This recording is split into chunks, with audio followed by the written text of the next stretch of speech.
السلام علیکم دوستو، کیا حال ہیں؟ امید کرتا ہوں کہ سب دوست خیریت سے ہوں گے۔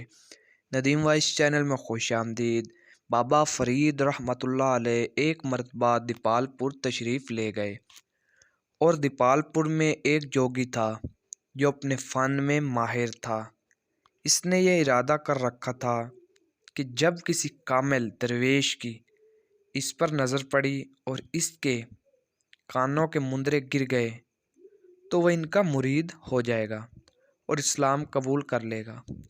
آپ رحمۃ اللہ علیہ جب دیپال پور تشریف لے گئے اور اس جگہ سے گزر ہوا جہاں وہ جوگی رہتا تھا، آپ کی نگاہ اس جوگی پر پڑی۔ آپ رحمۃ اللہ علیہ کی نگاہ پڑتے ہی جوگی کے کانوں کے مندرے گر گئے، اور جوگی جان گیا کہ یہ کامل درویش ہے، مگر اس نے آزمائش کے لیے اپنے مندروں کو زمین میں گاڑ دیا اور دل میں سوچا کہ اگر یہاں درخت اگ آئے تو میں مان جاؤں گا کہ یہ کامل درویش ہے۔ بابا فرید رحمۃ اللہ علیہ اس جوگی کے حال سے آگاہ ہوئے، اور آپ رحمۃ اللہ علیہ نے ان مندروں کو اٹھایا اور بسم اللہ پڑھ کر ان کو دوبارہ زمین میں گاڑ دیا۔